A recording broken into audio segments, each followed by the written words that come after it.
Welcome back. This is the Weekly Pint. I'm the Gnarly Gnome, and this is just an excuse for us to hang out and have a beer together when that is so difficult for us to do in today's world of whatever you want to call what is going on. So, for anybody who doesn't know what they've just stumbled upon, I'm the Gnarly Gnome. I have a blog called thegnarlygnome.com. I have a podcast called Cincy Brewcast, an Instagram show called Prost, a weekly live stream called The Weekly Pint, a podcast called Drinking with the Gnome. I drink a lot, and I like to talk about it, so that's what this is. Hope everything is working for you as usual. It's just a never-ending procession of experimentation and trying to incorporate some other things that will become part of, the extreme number of stuff I've got going on. Phone lines are active if you want to take part in the conversation. You can always call in at 567-70-DRINK. You can see the number right up there. Or feel free to chime in on the chat right there in front of you on Facebook. I usually do my best to try to see what's going on there. But yeah, life is chaos, and I am a glutton for punishment. So here we are again. Please feel free to chime in. Everybody, tell me what you're drinking and what's going on in your world, because again, that's what this is about. I am going to dive into a beer. I'm ashamed to admit that this is my first beer of the day. Through all of this, I'm on paternity leave. I just had a baby. And then before that, spending a lot of time at home because of the coronavirus stuff. I've been drinking a lot. I have been drinking today, just not beer. We dove into the to wine because my wonderful wife can drink again, and she said, you know what, I just really want some wine. So that was what we were drinking for dinner, and now I need a beer. I am going to drink Westside Hefeweizen. If you listen to this week's Cincy Brewcast, I think I talked about it quite a bit, that there's a lot of really great Hefeweizens right now that you can fill your fridge with.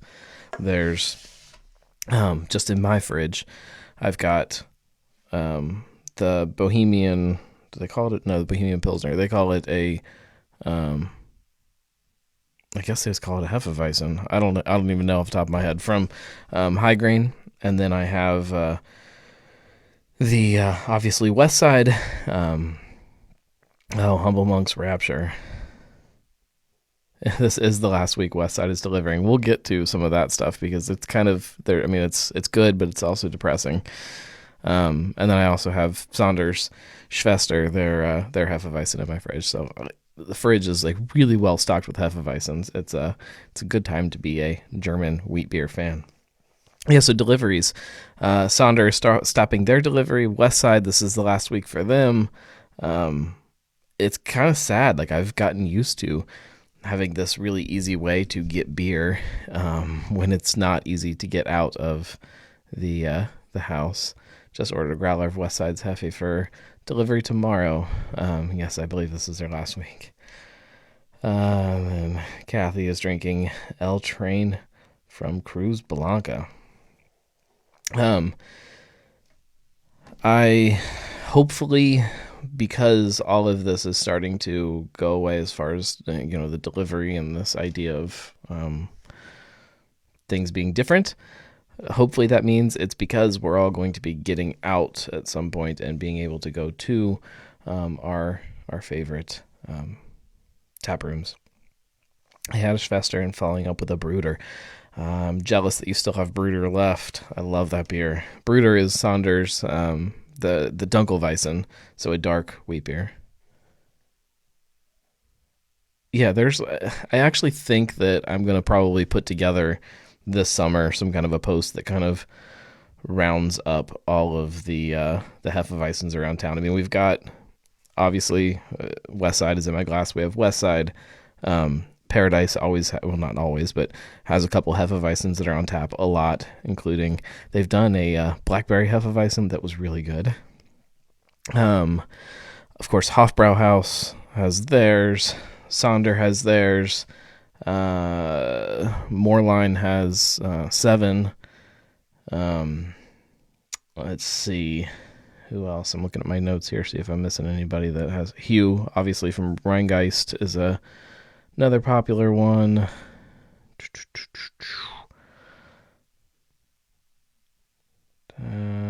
Haven from Braxton. Am I missing any here? Feel free to tell me ones that I'm missing. Fibonacci's still going to do delivery 7 days a week, but just between the hours of 4 and 8, if I recall the post correctly. I think you are dead on that. Not drinking tonight, but looking forward to brewery hopping again ASAP. We brewed our own coffee porter a few weeks ago. It's not bad considering it's our first.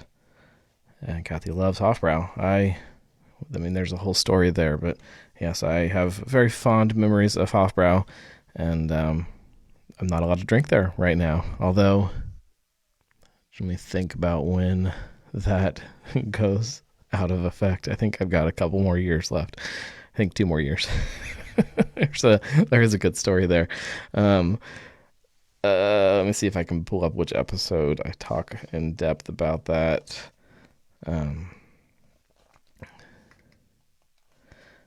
That's not going to do it.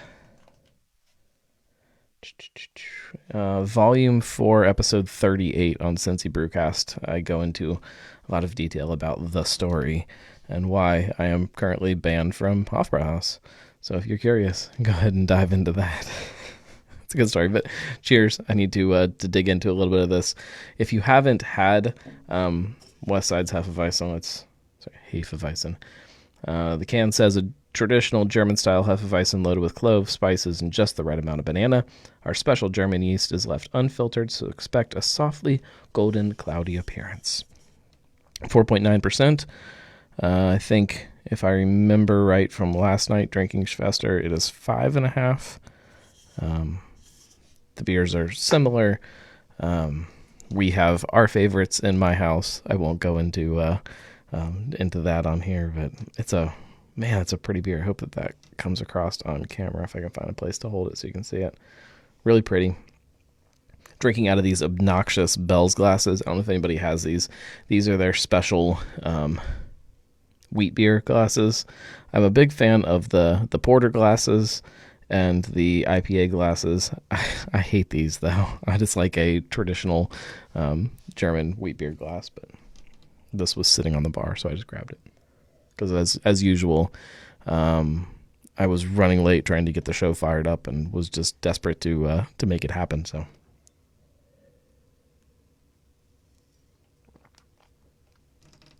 oh yeah, it's good. Not too heavy on the banana. It's definitely there. Soft and drinkable. I like the choice to go under 5% with the ABV. It makes it one of those beers that you want to sit out in the sun and put a few back, which hopefully we will get sunshine again sometime soon. Everybody's telling me that it is that time of year, and I just have not seen it yet, so hopefully soon. Oh, Lord.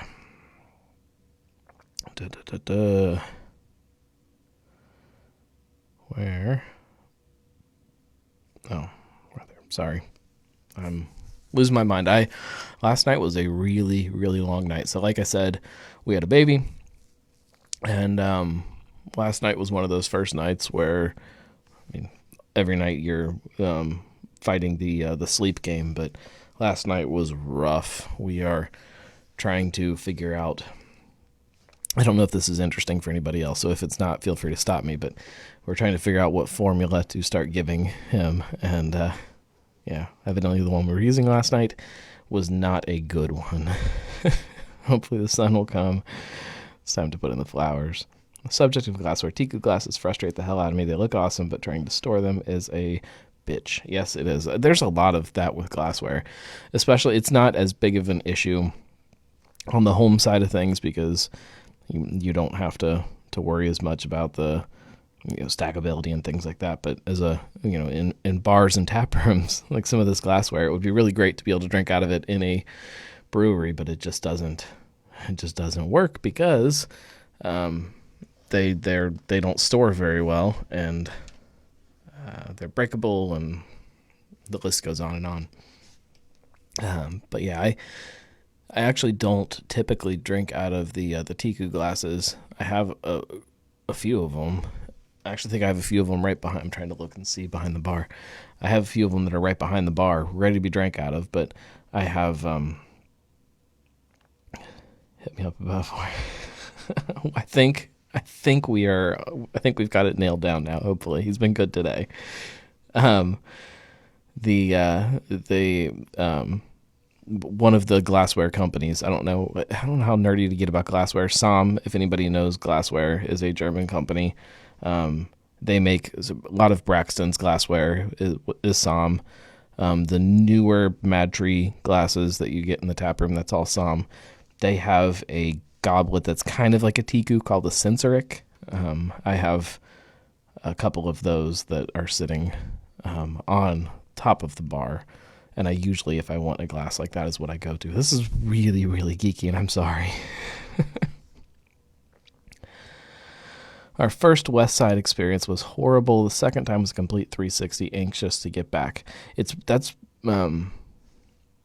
I've never had a bad experience at West Side, but the frustration that I feel sometimes when people do have a bad experience in a tap room, because I know that every one of our tap rooms in town has the ability to create a really great experience. And so when people go in somewhere and don't enjoy themselves, it is the most frustrating thing in the world. And it makes me nervous that people won't go back to places. Not specifically talking about West Side, but just in general, I think it's really easy to have a bad experience somewhere and then write that place off and just go somewhere else because there are so many great breweries. I do want to actually have a real conversation here before we get too far down rabbit holes about glassware and everything. I'm curious, as we start going back to normal, whatever you want to call it, I want to hear everybody's thoughts about it, because I've talked to a few people, talked to a few breweries with their thoughts. There are places that are just jumping on the chance to finally get people, not necessarily in the doors because you're on a patio this week, but to get people to get back out there and start getting back to normal. And then there's other places that are not, that are kind of taking it a little slow and trying to make sure that they are doing things right in their books. So I'm really curious to hear you guys and to kind of hear what people are thinking, because I don't know where I fall on it. And again, it's so strange for me right now because of this world that I'm living in with baby and all of that I don't know how much time I would be spending in tap rooms even if things were normal right now. I think I would still be kind of holed up at home trying to manage things here, but definitely different now with not only that side of things, but then with the health side of things too. So again, curious to what everybody else is thinking and feeling about it. I don't, as of right now, there's like a 50% chance that I will find myself somewhere this week to grab at least a pint just to, I don't know, just to do it, just to finally get back out there and look at somebody in the eye when they're pouring me a beer. It's really strange, especially, with this show. Tomorrow I'm doing a show with Fretboard, and it's so strange to be like this. At least with that, I can see the people that I'm talking to. Usually, sometimes I can't. When I'm talking to you guys right now, it's just really strange because I'm just talking to myself basically, and I get words every once in a while. which reminds me the phone lines are active if you want to call in, because that's part of the point of the show is to interact. And babies at this age travel easy before they start crawling. That is the truth. I'll still stop in for carryout, but I think it's going to be a madhouse of people trying to sit outside and inside when that opens. So I'm going to hold off on sitting down in a tap room for a bit still. As much as I missed it, I'd rather not deal with it. I'd rather not deal with the crazy that will come with the first 2-3 hours be open again. Going to breweries is more about just the beer. It's a social marketing meeting place. It's a history lesson. It's educational. I agree with all of that. I think also if you do want to get out there, you've got to be ready to kind of play it by ear. Go to your tap room that you want to go to and be ready to then turn around and go home if it is too busy or makes you uncomfortable or whatever that may be.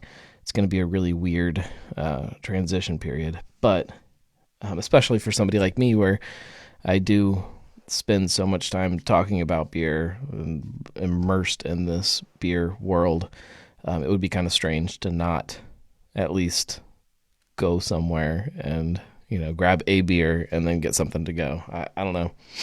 I'm curious. I don't know if it goes into my decision of where to go based on places that have big outdoor areas versus not. I mean, there's some places that have very small patios that I may feel a little more nervous about than a place that has just a massive outdoor space. And again, part of that is not just because of a coronavirus fear. It's because of my wife, too. She's, afraid that I'm going to infect the whole family. Plan to hurry up and wait if you want to stick it out and sit at the table with a pint. Yeah, the other side of this, too, is that it's probably going to be raining this week. So bring a raincoat and an umbrella and be prepared to just stand outside in the rain drinking a beer. But I still think there will be plenty of people doing that just because we've all been cramped up in our house for so long, just desperate for normalcy. I think that's what it's about, right? Just trying to get back to some kind of familiar feeling of normalcy and, I don't know, being around somebody other than your immediate family. Not that I don't love you guys, but it gets a lot sometimes. It gets to be a lot sometimes.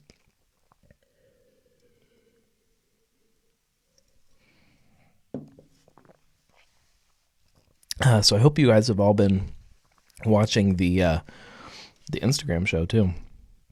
We are 3 episodes into that. It's called Broast. We just drink and talk about beer. I'm afraid that if I'm in my own craft beer world thinking that it's going to be busy, there's still the fact that people are at jobs, working from home, so leave the house. Yeah. That's the thing you could... Sean says that he's worried that he's looking at it from his perspective and things are going to be busy, whereas that may not be the case for everybody. Good call on DeWine's part. Open up the outdoor dining when the weather will not allow for it. It will always allow for it if you make it allow for it. As far as the new normal is concerned, the places will be the same, and so will the people that go there. I can't wait. I have no idea. I think there is definitely going to be a lot of fear for a while about getting out. I can definitely say that for that in my house. My wife is definitely a lot more nervous about all of this than I am, and is not going to be comfortable going to places the same way that I am. I don't know. I've put a lot of time and a lot of effort into trying to make sure that all of these different avenues for gnome stuff can keep existing and exist in some kind of fairly easy sense. It's not all easy to make it all happen, obviously, but easier than it would have been a year ago to do all of this. Do you guys like the new lighting, by the way? Look how nice this is. It's all part of a bigger idea, testing little things. We can change lighting colors too. It's the idea behind it all is that over time, look at that. Over time, we can do more video content and there's some other shows based on that I would like to try at some point. But yeah, the studio is coming along. I got a little bit more sound treatment going on over that way. You can't see it, and all that stuff is not exciting on a video show because you can't see any of it.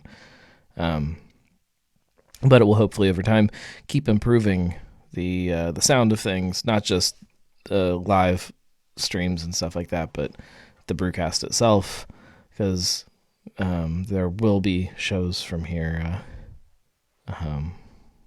for the foreseeable future. And then when things start to get back to normal, there'll still be people coming here into studio from time to time. So gotta make it work. Gotta make it comfortable and sound good. And yeah, Gnome Studios is getting all fancy. That's right.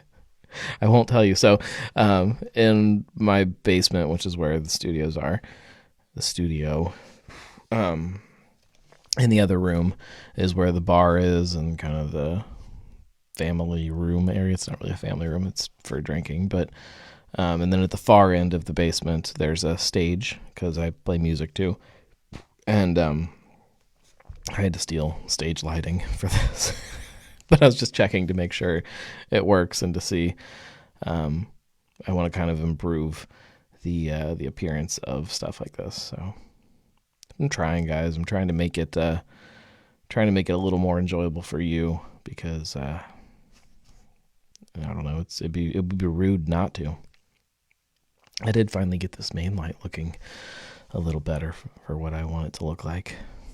If that means anything, if that's something that you appreciate. I don't know. I don't know what I'm doing half of the time.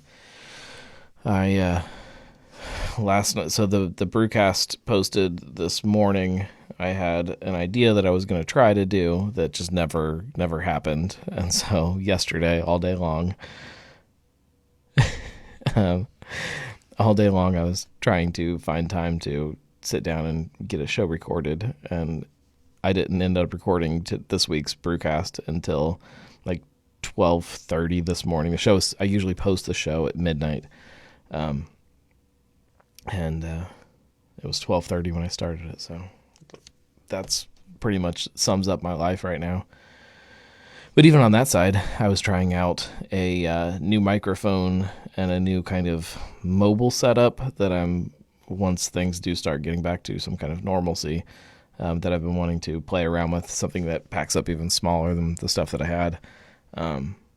So I recorded that episode from my office, which is another room over that way, just to kind of see how it all sounded and how it all worked.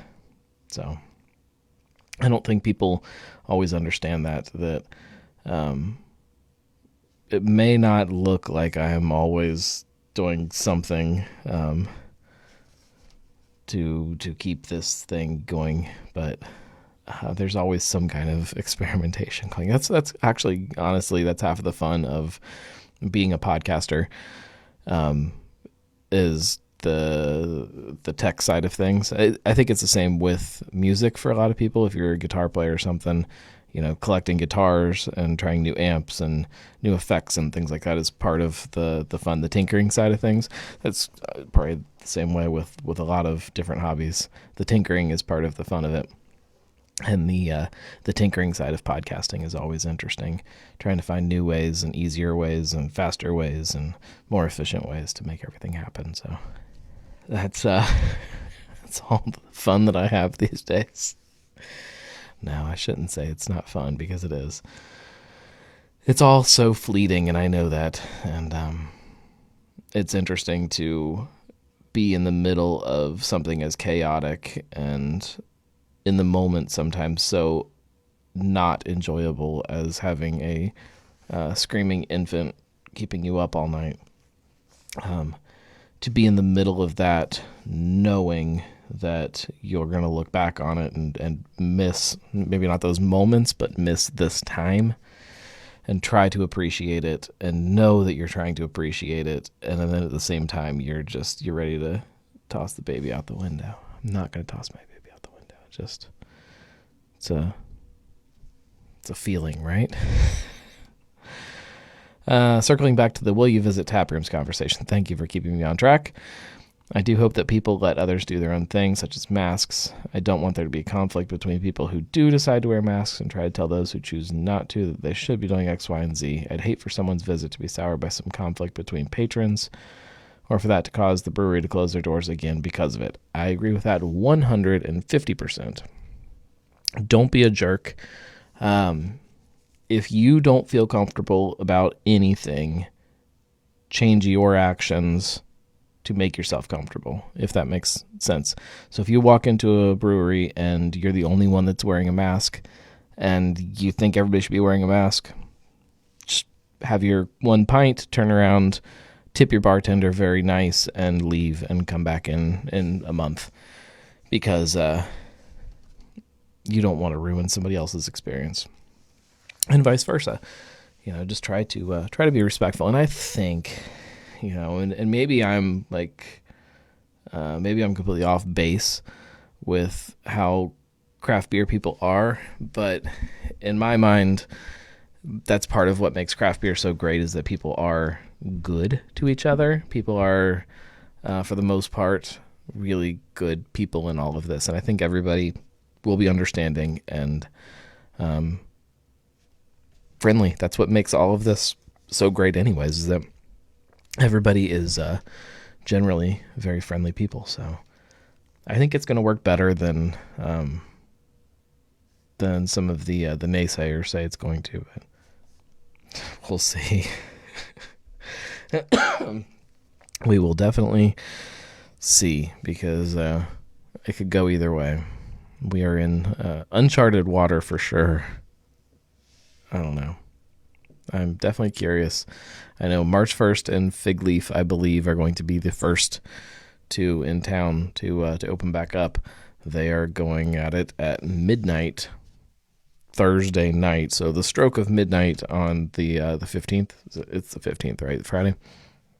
They will be open for a few hours, and then 2.5 hours, as long as they are legally allowed to, closing back down, and then going to normal hours. But much like the repeal of Prohibition, it's going to be a patio party, and probably a rainy one if the weatherman is right, which, judging by, the way it usually works, it should be nice and sunny, actually. I guess it won't be sunny at midnight, but you get my point. If they say it's going to rain, we might be safe. If they said it was going to be nice, that's when you have to worry. Right? I mean, I don't know.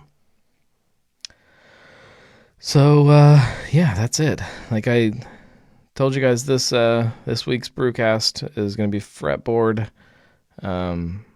Got a couple other things in the planning stages that hopefully will come together. Some people that I haven't talked to in a while on the show, that I've been trying to get some people that had different approaches in the middle of all of this, of how they are doing things, to kind of get some different opinions about it. It's also really hard. I would like to not just be talking about coronavirus all the time, but that's obviously difficult to do. There will always be those squeaky wheels that cause problems. I think you're right. The majority of craft beer drinkers will be respectful, and even if they don't like what they see at the taproom of choice, they can just come back later when things calm down. I believe that. Yeah, we'll see. Just get out if you can, and if you're comfortable, get out and support your local tap rooms and support your bartenders. For the love of God, tip generously in your tap rooms, because some of these people have been really hurting. I haven't had Mellowship in a while, and that's terrible of me. I do love Mellowship. I am really excited. I don't know if you saw. I haven't written anything about it yet because I've been swamped, but they are going to be canning Vlad, finally, their Pilsner. So I'm excited about that. I love Mellowship, but I'll take Vlad over Mellowship any day. And Peso in my hand, the Mexican lager. They just canned that. Well, I wouldn't say just. It was probably like right before all of this went down. And so that's out and about in the world. And actually, yeah, that might be what I'm drinking next. So, or maybe I'll save it to drink it all during the show tomorrow. It is strange to me that it took them so long to do it, to put it into cans, considering how great the beer is.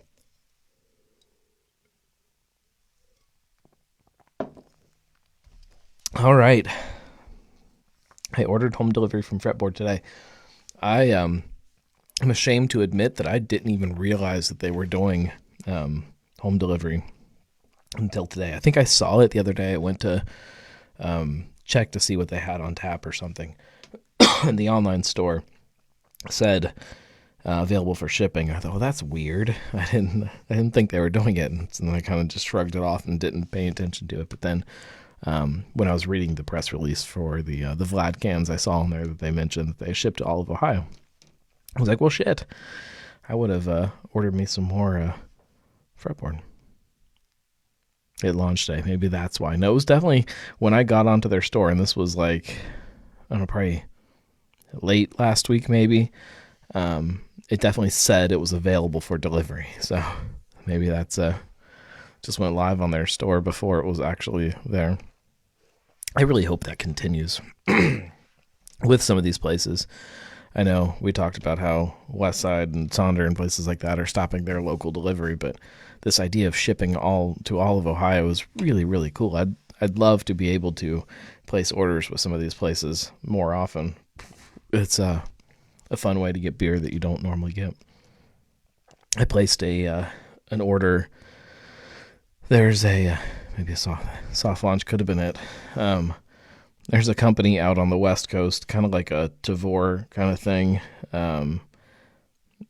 but not. It's just an online store for craft beer that I just placed an order with last week that I'm curious to see how it works. Some West Coast beer, some stuff that really nerdy stuff. There's anybody who knows me knows I'm a Zane Lamprey nut, and he's doing collaboration beers with a bunch of breweries around mostly West Coast, and so I put it in order to snag one of those. It's like an orange lager or something like that, and so I just threw a bunch of other stuff in the cart too to see kind of what it was. I'm excited to get that in and see how that works. I would love to see more stuff like that. Yeah, that's about it, guys.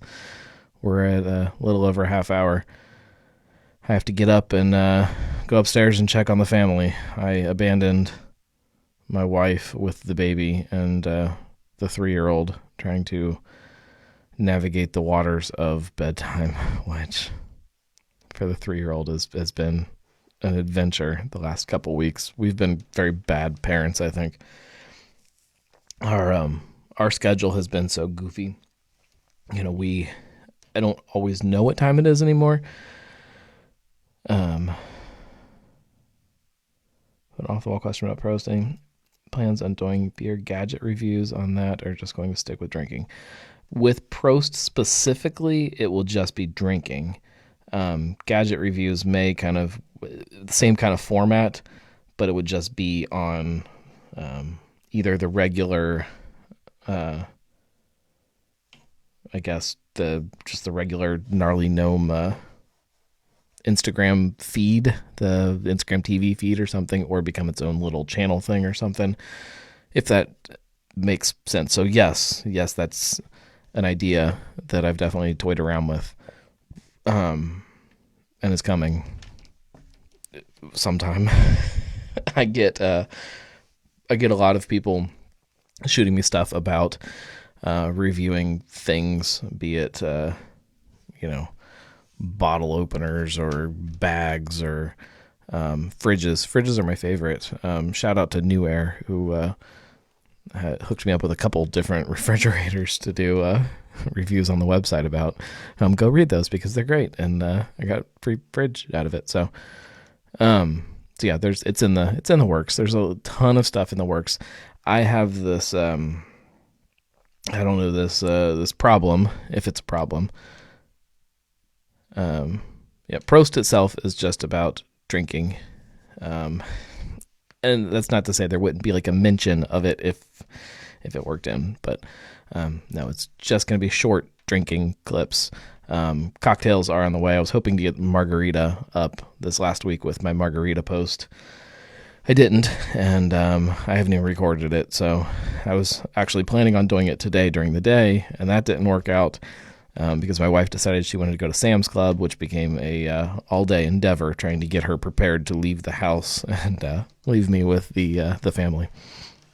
And then cleaning and dishes, laundry, all of that stuff that seems to take 10 times as much time when you have a baby. But hopefully this week, the first cocktail episode of Prost will be up.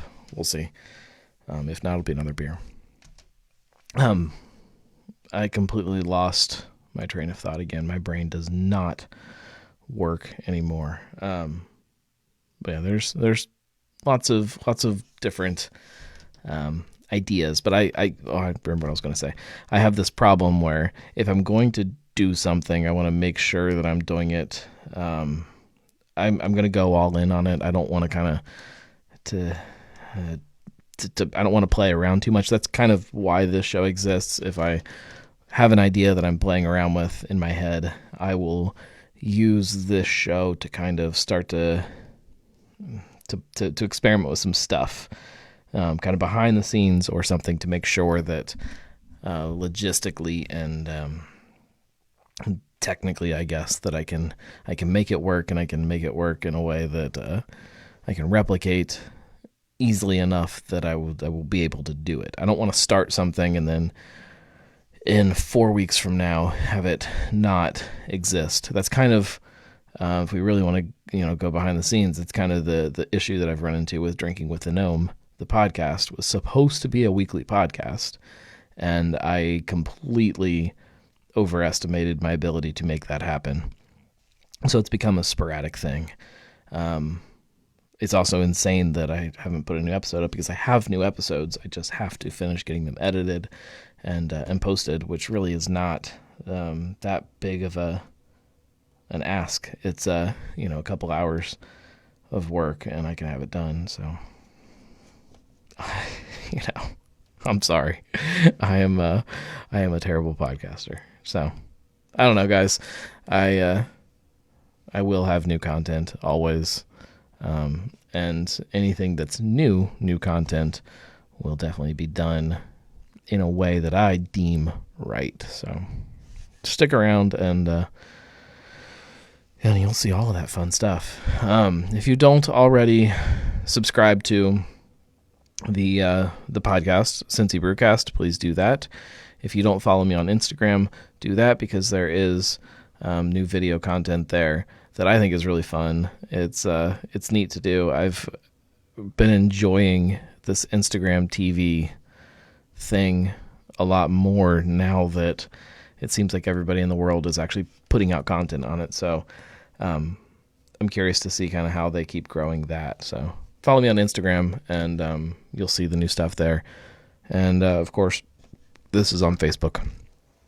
And if you're listening to it, you already know that, because it's on Facebook. You can get episodes of Prost. Oh, I wanted to mention that too. If you can now get episodes of Prost on thegnarlygnome.com. If you go up under podcasts, there's a new little category there for Prost. I know that a YouTube show or a Instagram show is not a podcast. So if anybody's podcast geeks, don't send me your hate mail telling me that it's not, because I'm well aware. There's another whole geeky thing you could go down there with. Podcasts have to have RSS feeds. That's what we won't go down that rabbit hole. Thank you, guys. Subscribe, share.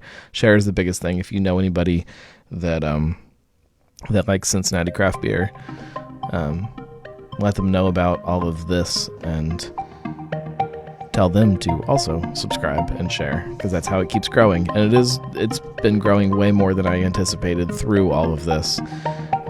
There was a nice little growth period for a long time, and then when everybody started staying home, it just kind of took off, which I didn't anticipate. So thank you for listening and for sharing. We'll see you next week, or you'll see me. I can't see you. Thank you, Julia.